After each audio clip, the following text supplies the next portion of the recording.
you do, yep, this meeting is being recorded. So if you need to change your name or anything like that, feel free to do that. So today's webinar is on advocating for imprisoned scholars, how students can make a difference. And we have some amazing panelists with us here today. And today we're going to be talking about practical ideas for action for advocacy and showing you how students can make a difference and what these students have done in their advocacy.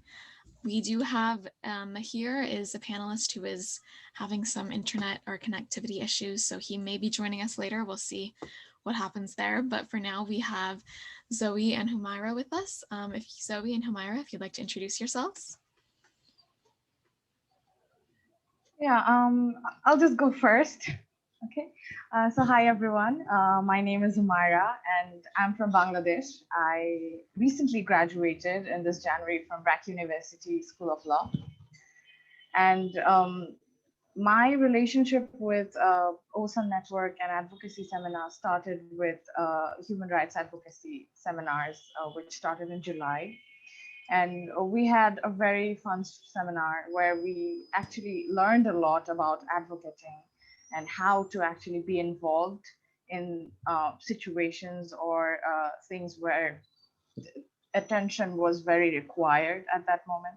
And we did projects on the Uyghur Muslims and the scholars who were at the risk at that time. So yeah, it was a very nice and fun experience, and I'm glad to be sharing that with you today. So thank you very much for having me. Yeah, I'm Zoe. I'm from Germany, but I'm currently in Croatia on my exchange semester. And I attended the student advocacy seminar a year ago in October 20. Yeah, and I was also working on a Uyghur case, and I enjoyed working on this so much and see the effects that you can have as a student that I kept the work going. And I'm going to tell you more about this throughout this panel. Thank you both. So my first question for you this morning, or wherever you are, when you and your classmates participated in student advocacy seminars, what advocacy actions did you take to support imprisoned scholars? Humaira, if you want to start. Yeah, sure. So actually we worked in 3 groups while we were working in this particular situation.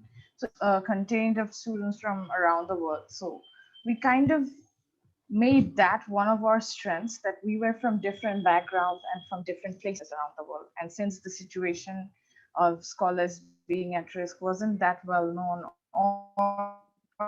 or the in China, which was happening at that time, wasn't very well known or well covered by the media at that time.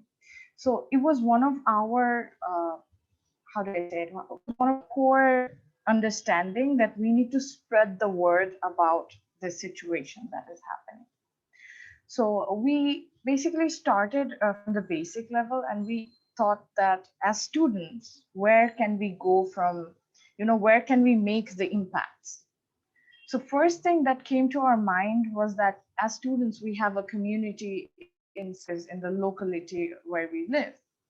So we have that kind of power of, letting our voice be heard in these situations or in these circumstances, where we can involve other students or the student body, the university itself, and try to make small changes, make some baby steps. So what first we did, that we tried to come up in our different groups, we tried to come up with different plans. First thing was writing various articles in our school papers. And we did write article in our BRAC University forum, which is BRAC Expert. It's a newspaper, basically. So it is circulated among our students or alumni who are spreading all over the world.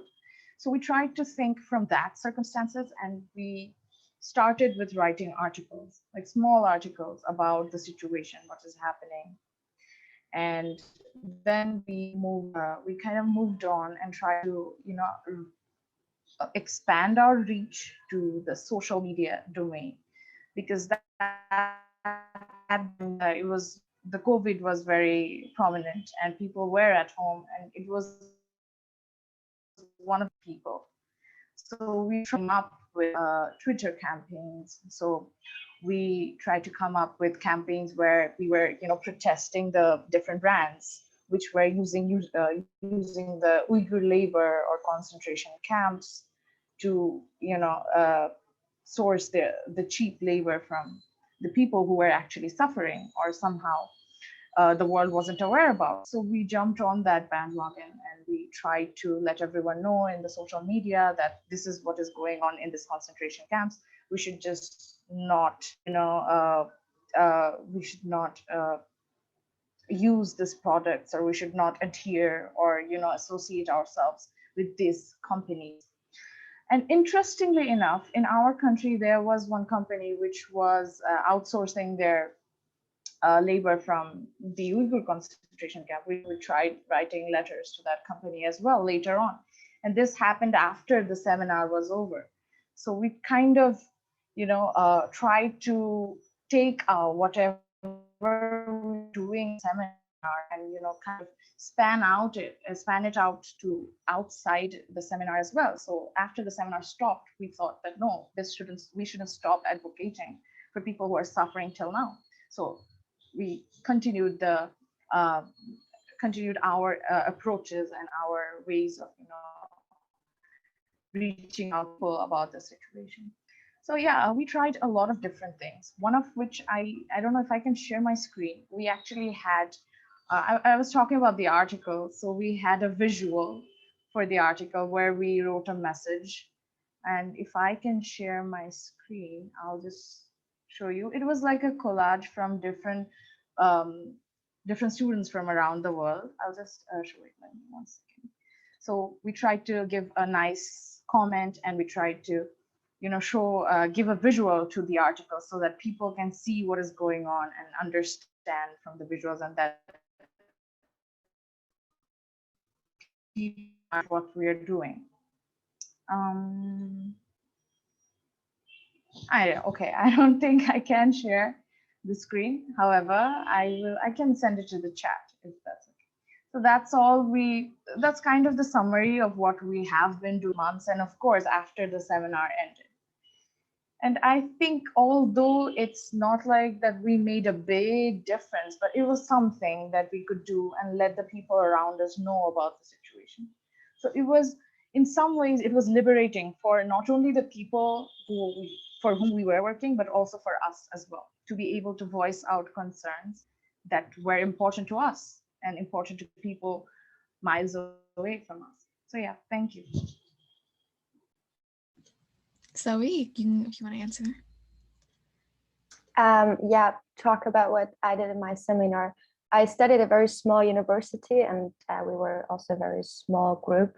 So we wanted to focus on raising awareness within our campus and did a lot of practical things, because actually my seminar was before Corona times. So we could do in-person events on our campus. And what we did was have the research and the advocacy part kind of the same time. So we started gathering some first information about the scholar that we were advocating on, which is Rahila Dawood, also a Uyghur scholar.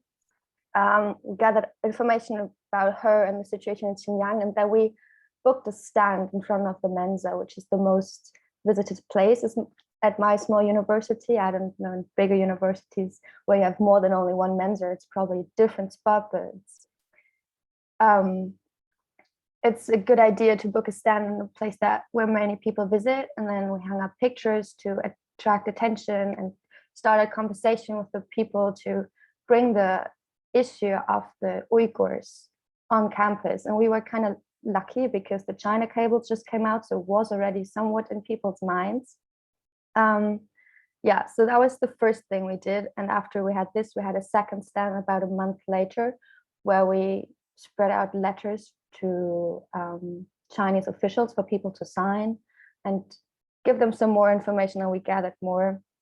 And also what we did to attract people this time was put some baked goods on the stand. So people came and saw like, oh, there's some cake, I want to have some cake.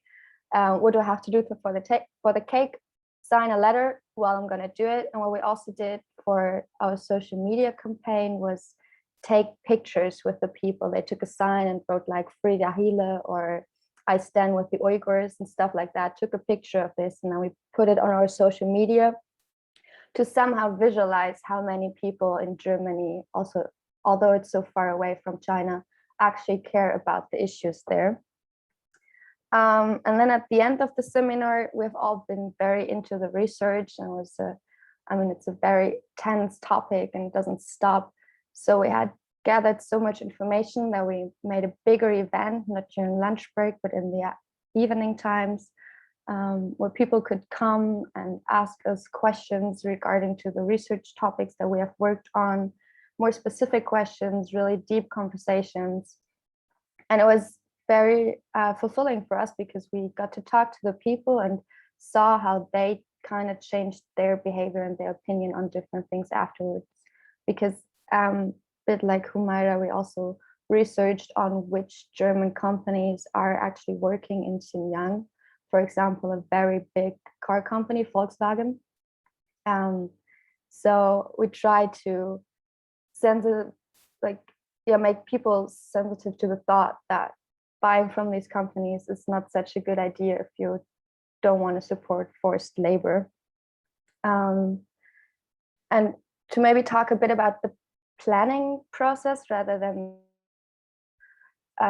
we started with a professor to have a schedule in which month we want to have which information gathered and which action taken.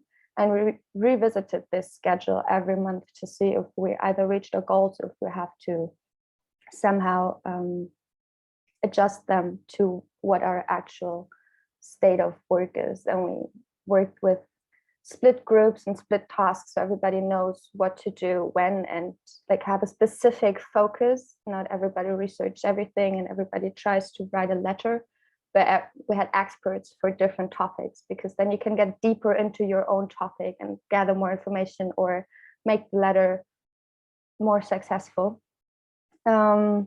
Yeah, that's about it.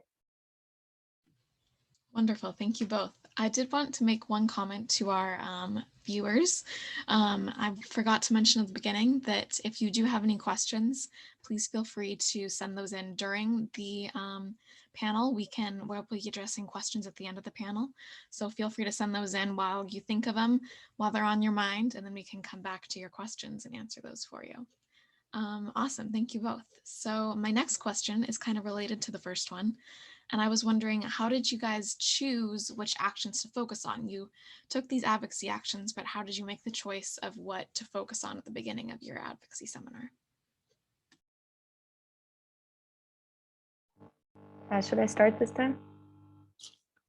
So I think what is the most important thing before you start any of the action or even the research is to set a goal. What do I want to achieve at the end of my campaign? Because different goals mean different target groups and therefore different actions. So before you begin researching and working on your project, think about if you want to just inform your fellow students on your campus, or maybe if you want to reach out to your local officials, or if you even want to get media attention. Because and I would also advise you to just set one goal, because then you can focus more deeply on that and maybe actually achieve the thing you want to do. So when you have chosen your goal, it's also important before you start working to see what natural resources, what expertise you already have in the group. Maybe somebody has experience in graphic design, so you can get a very nice and working social media campaign, or somebody had done an internship with a radio station, has already connections there, so you could actually get media's attention. Yeah, in our case, we didn't have so many natural resources. We didn't have anybody who had any internship or specific knowledge in social media campaigns, but we had my friend and I who had already done quite a lot events on campus. That's where we focused to just do actions on campus. So we knew who to contact to book a room, or who to contact to get good advertisement on the campus. Yeah, that is kind of what we did.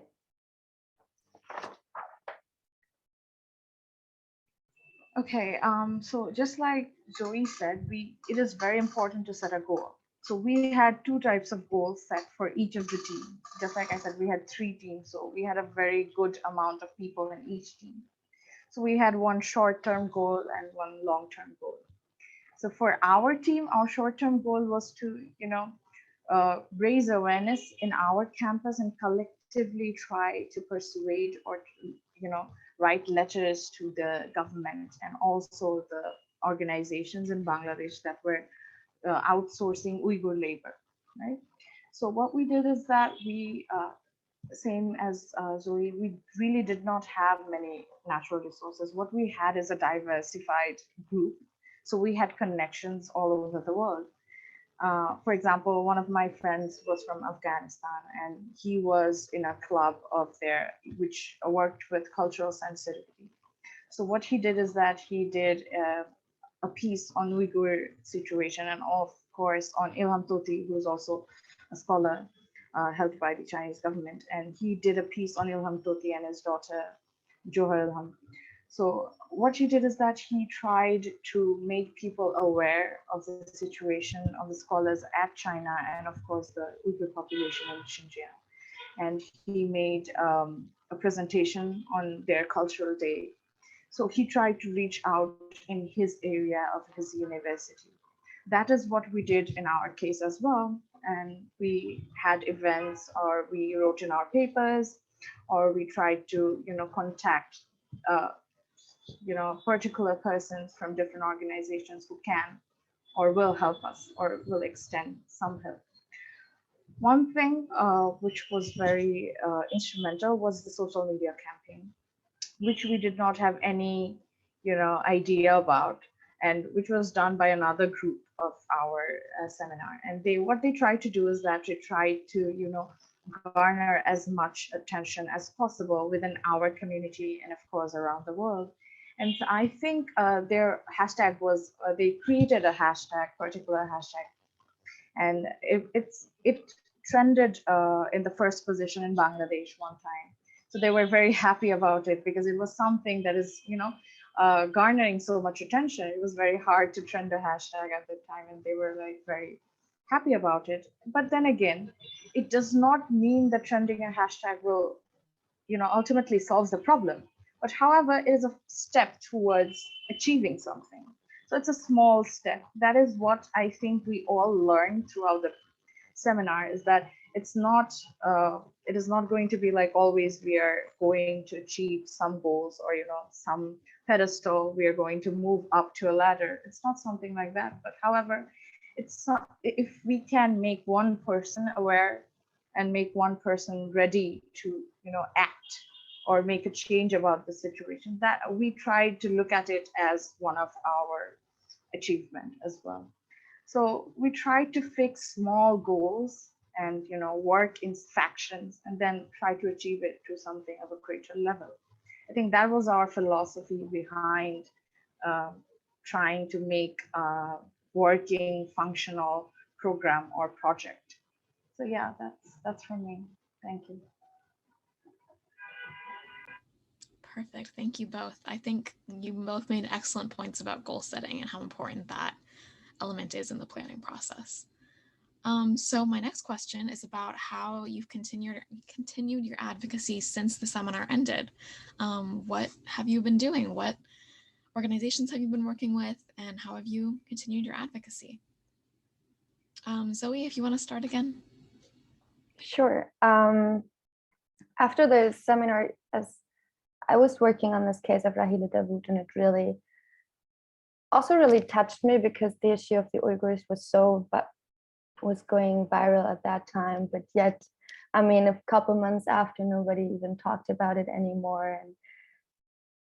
And coming from Germany and then seeing pictures of the camps that the Uyghurs are kept in is a very, very specific experience. And so I kind of felt like the work was undone, advocating on wronggoings on the world. And I'm not specifically working on the case of Rahila Davut anymore. I mean, the case isn't over. She's still missing. We still don't know where or we don't for certain know where she is because government just doesn't give out any information. However, it can be highly thought that she is in one of these camps. But what I continue to do after the seminar is keep educating peers on my campus on threats to academic freedom, why these happen in specific regions of the world, and what we can do about it. So, as I said, I'm at a very small university, which is a curse and a blessing at the same time, but a blessing in the sense that we get a lot of opportunities and we can try out things. So I started my own seminar, not my own seminar group, but my own student group. It's called Free Mind Advocacy, and we're advocating, much in the style of a seminar, cases of violated academic freedom around the world and showcase the background behind it. Because I study cultural science, and to me, knowing why certain things happen in certain countries is very important to understand, like the whole issue behind it. Yeah, so I started this group in March last year. It was kind of challenging because then Corona came. We didn't really have opportunities to gather new people. I had the luck of this friend I was talking about before to join my group, and she's very active as me too. So we kind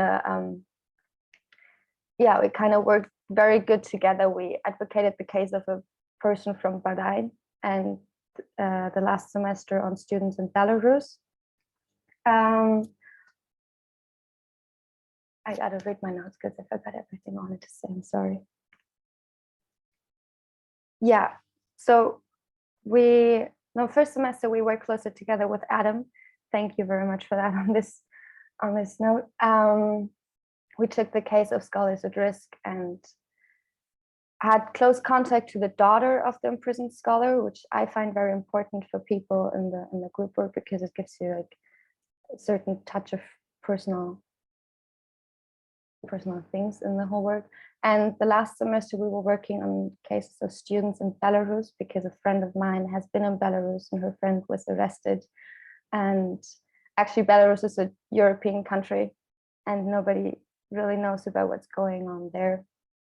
So I don't know, working with scholars at risk in the seminar kind of kicked off my career as an activist and showed me ways of where and how I want to work when I'm grown up. Yeah. Perfect. Thank you. Humaira? Yeah. So just like I said before, after we started this Scholars at Risk seminar, we kind of tried to put forward our project that we were working with Uyghurs. However, before I started this seminar, I always wanted to work with women in our country, and women and children particularly, who are abused sexually or are victims of domestic violence, because it is a big problem in here, which is not addressed oftentimes as severely as it should.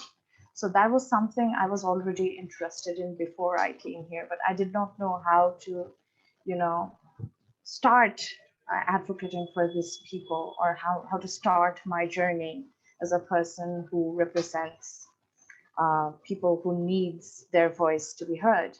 So I was a bit confused at how to start my advocacy journey. However, after I started doing the seminar and meet a lot of friends here, me and one of my friends who were in the seminar together, Mahir, we actually started another social welfare society with two of our other friends from my department, and it's called Project New Peak. New Peak is a Bengali word which means that we are fearless. So it's a project for people who are fearless.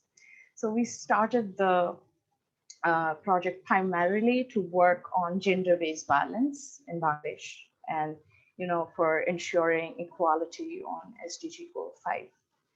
So we tried to work on that matter, and we started this project right after we finished our advocacy seminar, because it was at that time we were talking, and my friend was like, that now we know what to do with the situation, so why are we waiting? And at that moment, yeah, there was different challenges for us because we were very new to what to do. So we started reaching out to bigger groups like UN Women, who were already working with women in our country, and we started to find out how can we make a positive change, or what can we do to try to escalate the fact or the work that has already been going on in the sector. So we tried our project, and we started with education, basically because there is a lack of sex education in our countries, and people do not really talk about violence, or sexual violence in particular, because it is thought of as a taboo.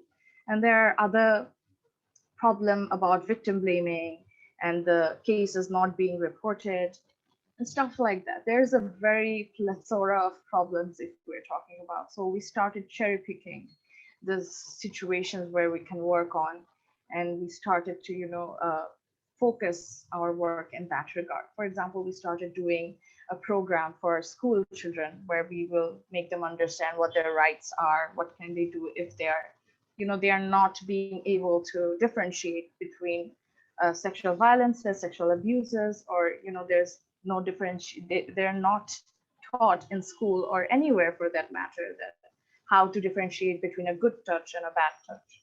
So we started to work on those situations so that we can protect our children and let them know what is the sexual abuse and violence. Are they facing this, or what can they do if they're facing this? How can they reach us or reach out to relevant authorities if they're facing any problem?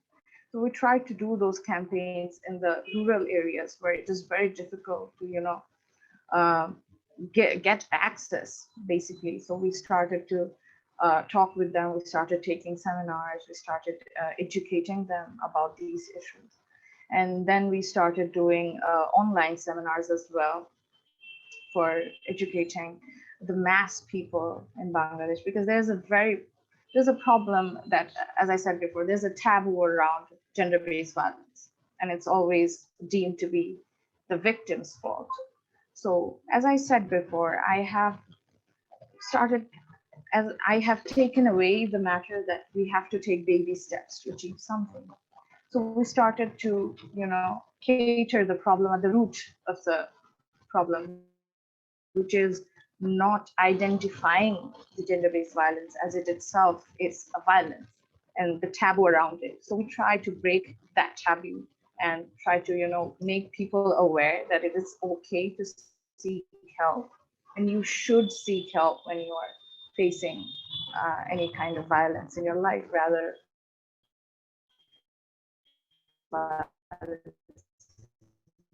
our organization is closely working with different factions of NGOs, just like Bondhu Social Welfare Society. We were working with them. We were also working with UN Women and other NGOs that are actively participating in this area. So that's how I have, used the knowledge that I've gained from this seminar, which which needs immediate attention, rather than, okay, we do write articles whenever we have the chance to publish them in our university papers. We also talk about it in our university forums as well. We have 26 clubs here in our university, so we try and reach out to them so that they can also educate their members about the Uyghur situation that is happening in China as well. And since we focused on the case of Ilham Toti, we also try to make his story known, since the situation is also not resolved yet. So yeah, that's how I have continued my work. And I kind of, the situation with Uyghur, I kind of delegate to the people who are in the university also trying to talk about the situation. And I think that's how advocacy really works. We delegate the power to someone else, they connect 10 more people, then the 10 more people can connect another 10 people. So it's like a web. And this web, as long as we can keep connecting people, it will somehow make a ripple in the ocean, and it somehow will make a change. That's what I believe. And that's how I have been using my work to I have attended the seminar actually, and it helped me to great extent because courage to start something new which I didn't have before, and it also gave me that it is possible to make changes in this regard, even though it's not a very big change, but a significant one can be made. If even if you are alone, you can cause a ripple if you keep connecting to people. Yeah, that's it. Thank you.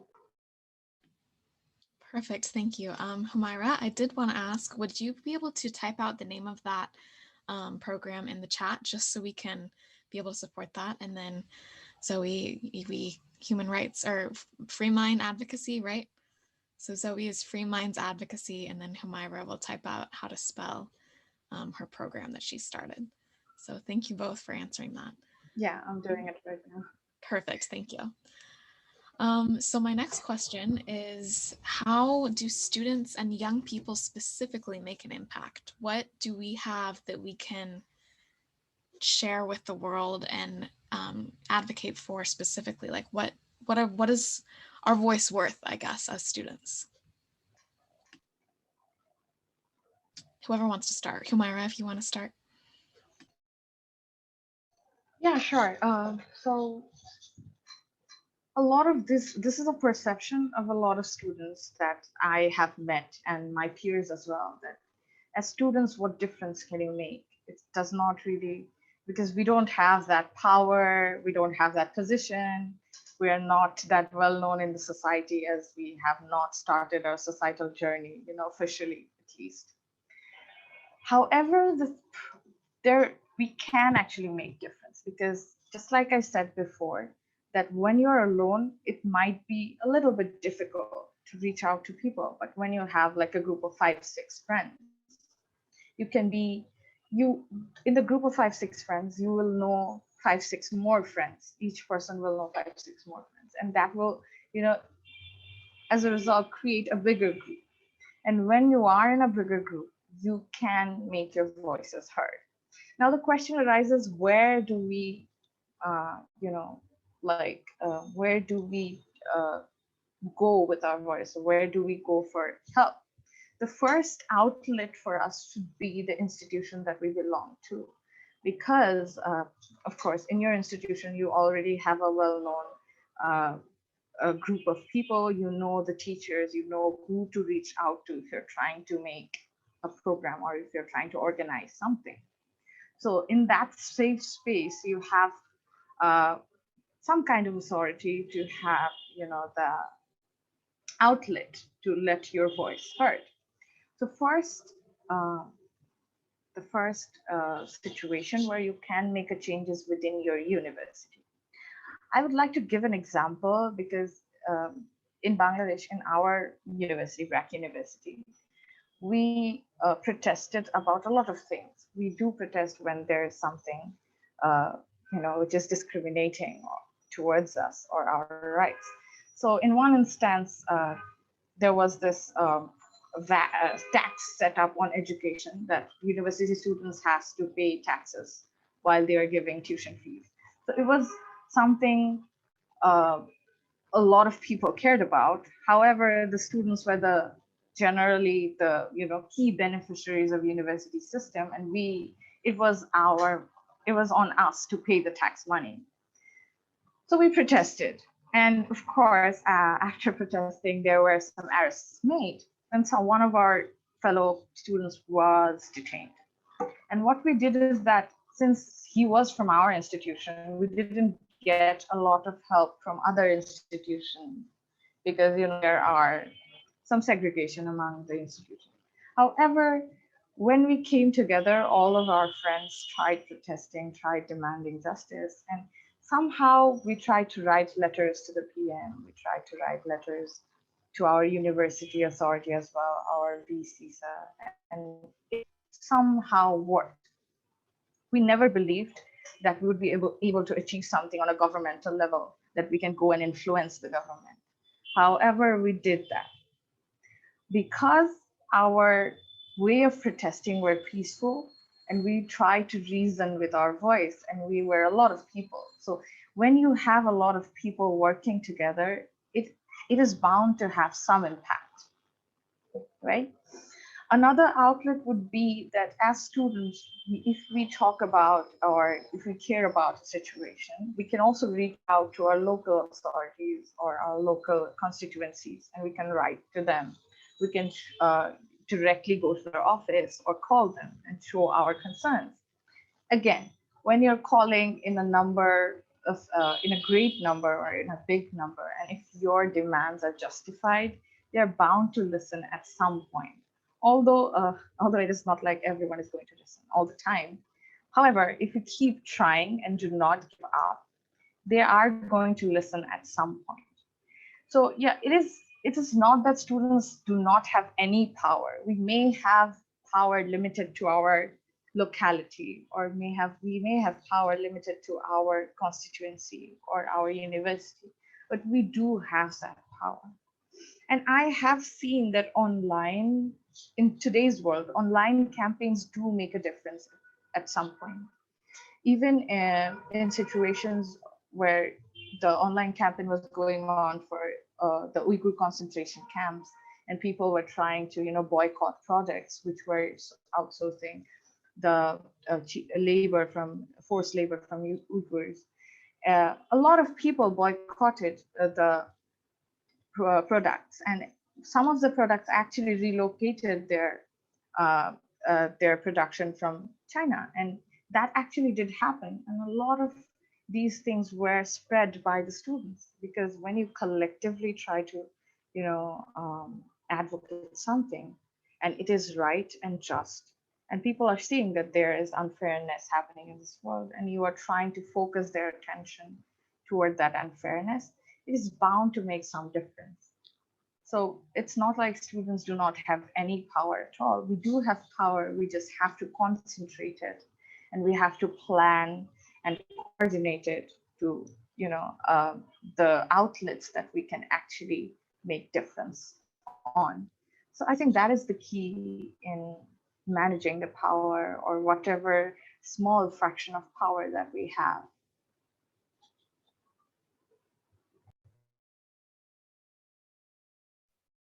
Yeah, I think so too. I think students definitely do have the power, and the most important one that we have is to actually let our voices be heard and raise awareness.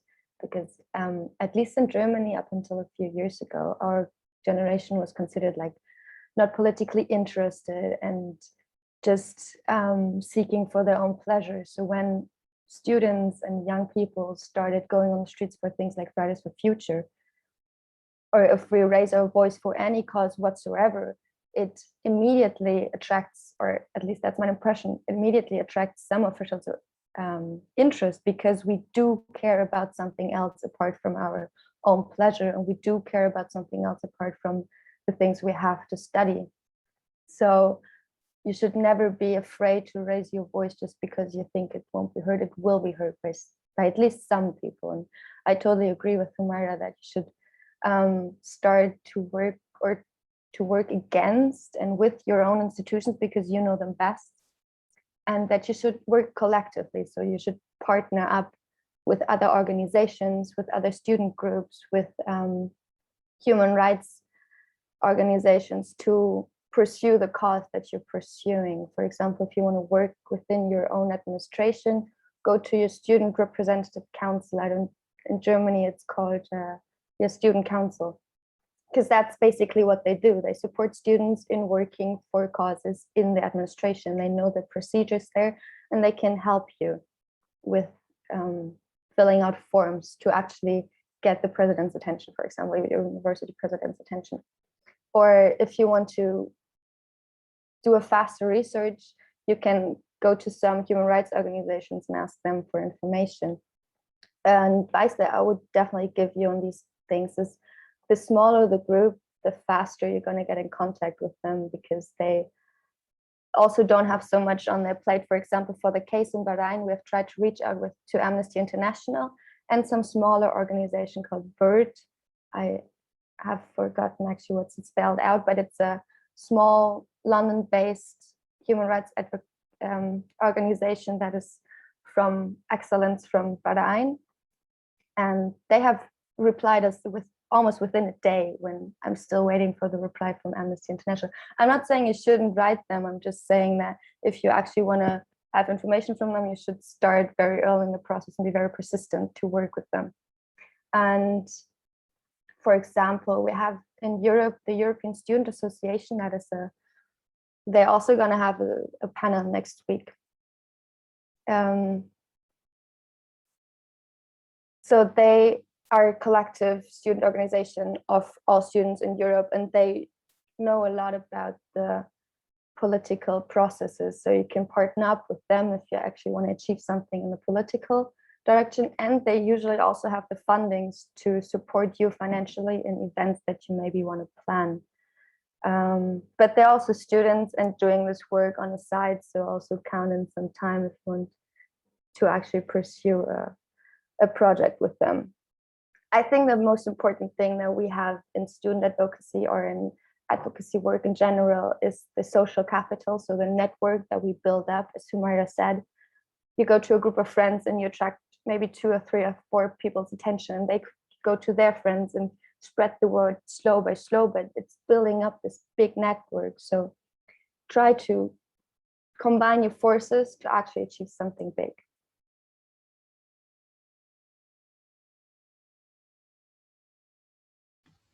Perfect. Thank you both.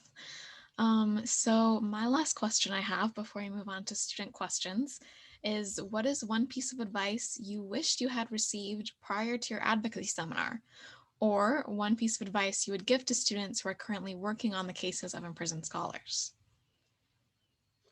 Zoe, if you want to start this one. I think what I really wanted to have heard before is that you shouldn't focus just on social media action. Of course, now in Corona times, it's the most useful tool in human rights advocacy, but to kick off a successful social media campaign really needs some experience. Otherwise, you're just creating content and putting it out there and for 3 people to see. If you have experience, or if there's another panel in 2 weeks on how to use social media, if you attend this panel and have some knowledge on it, of course do it, but don't focus only on social media. Focus more on your natural resources. I've said this over and over again, but I think that's really the most important thing. Stick with that, what you know, and try to build from this. And try to use the knowledge you have within your own group, and also maybe within your friends group. If you have a friend who is perfect or like perfect in writing, make them write your letter. Offer them, I don't know, a night in the cinema or something as a thank you, but make them write the letter for you to use their knowledge in it. And I think the third thing I would have liked to know is, or that I would, an advice that I would give you, is to make the matter that you're advocating in relevant in your own region. Because, for example, with the China case and also with the case in Bahrain, it's difficult to get people's attention in a small town in Germany where I study on something that is so far away. People don't even know where Bahrain is on a map. So try and connect it somehow, why people in Germany should care about this scholar who's in prison in Bahrain. Yeah. I'm going to interrupt you, Humaira, real quick. Thank you so much, Zoe. Before Humaira answers the question, we actually do have a hand raised in the participations. So Claire, our host, is going to turn it over to her if they would like to ask their question.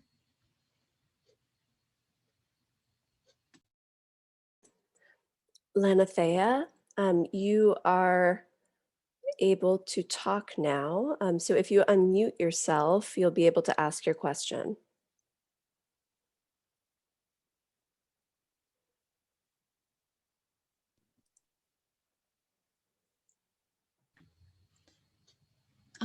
They put their hand down, so. Oh, yes, I'm sorry. I didn't even mean to raise my hand. That was my mistake. I'm so sorry and embarrassed about that. No, you are totally fine. No worries. Humaira, I'll turn it back over to you to answer what you wish you would have known. Yeah, sure. I think what Zoe said was very important, because exhausting natural resources was one of the best things that you can do while you're doing advocacy work. For example, I tried to use a lot of connections while I was working for my Project Newpeak, and as well as while I was working for the Uyghur situation, and while I was working in the seminar. I known some people who used to work in our national dailies. So I reached out to them. I tried to convince them about writing a piece on, the Ilham Tohti case.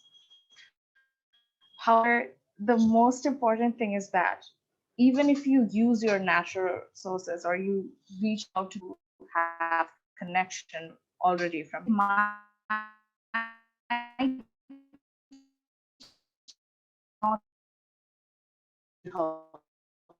who worked with me before. However, they did not they write any piece on China or the situation because of the political situation with our country and China. I had a lot of rejections while trying to reach out to people. And even when working with my project, we try to reach people for webinars, or we try to reach people at the government who can do or make have connections with them, or my team members. I have a big team of 60 people at my project right now. So whenever they try to reach out to the governments, or they have people in the government, they have some relative in the government, they face rejection all the time. And I wish I had known that before, because it kind of makes you not very hopeful about your work. It makes you somehow shattered that, oh, I'm giving all this effort, I'm trying to reach out to a lot of people, and they are not really taking taking my situation into account, or taking the situation of the people that I'm advocating into account, which they should. And it's very, disheartening for me. It was very disheartening. And I think one day we all sat down, our team sat down, and everyone was like, I'm disappointed. What is happening? I think we should not be disappointed. I wish someone had told me before that you should not be disappointed while you're doing advocacy work, because there are going to be a lot of hardships, and people are going to say no to you all the time, most of the time. But then again, there will be people who will say yes to you 1 out of 100 times. And that yes is very important. And I kind of learned it the hard way. While we were doing, or we were raising, raising money for we used to go to a lot of people. And then we started doing fundraising events online. And we had tried to, because sometimes you need funds for working on big projects like education among the rural children. So at that moment, we had a lot of rejections. But then again, at the end of the day, there was one person who said yes to us. And that is the only push that you need to, start working on your cause, whatever cause that you're working in, whatever situation that you're working on. And that is important. And to a lot of people, it is not going to be important, but you have to keep trying. I wish someone said that to me before, but you do have to keep trying while you're doing advocacy work. And yeah, there will be a lot of doors slammed in front of your faces, but it doesn't matter, because there are going to be 100 more doors which you have to knock before you can, give up. So I would say that never give up and be hopeful. Even during the seminars, there were sessions where with other scholars who talked about different countries and different situation in other countries. A lot of people and all of us, the students, were somehow very disheartened after some seminars. And I remember Adam used to say that don't be disheartened. It's fine, because it is what it is. It is the situation. Now we have to do something about it to change it, right? It doesn't mean that this is the situation and it will continue forever. And I think that and social welfare society. I think that stuck to me, and with my friend as well. We both did a lot, and we have come away from where we started.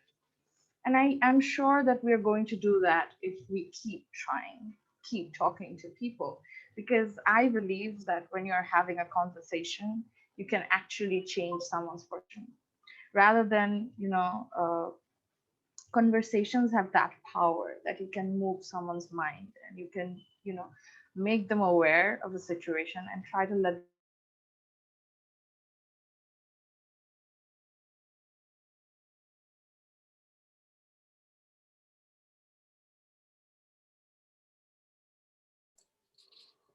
that Kyla, I think Humaira is frozen for all of us. So if you want to interject with any additional questions or give the panelists a chance to make closing remarks or any last things they would like to share, that would be great.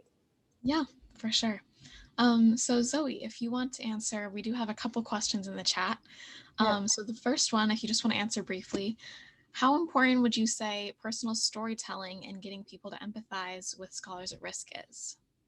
I think it's super important because that way you actually make people understand what the person who is in prison, who they're advocating for, has been through and what the story behind is. And I've experienced that, as I said, about making it somewhat matter for your local region.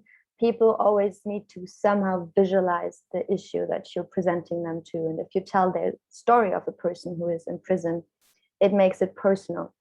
For example, this semester when we were advocating on students in Belarus, we actually reached out to students from Belarus for them to tell us their story. And since we only could do a social media campaign because Corona and the whole situation, we made a video where we showed pictures of the protest and had read out their stories in the background about how it is to live in Minsk right now, that they're afraid to leave the house 3 days a week because there are protests and police everywhere, and how so many people had to leave the country because otherwise they would have been imprisoned or couldn't live their free life or the life they want to live there. So I think telling the personal story is as touching as it can be and an essential thing in advocacy. Perfect. Thank you, Zoe.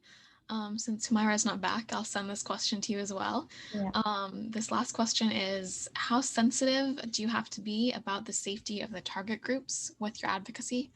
If you wanted to just touch on that briefly.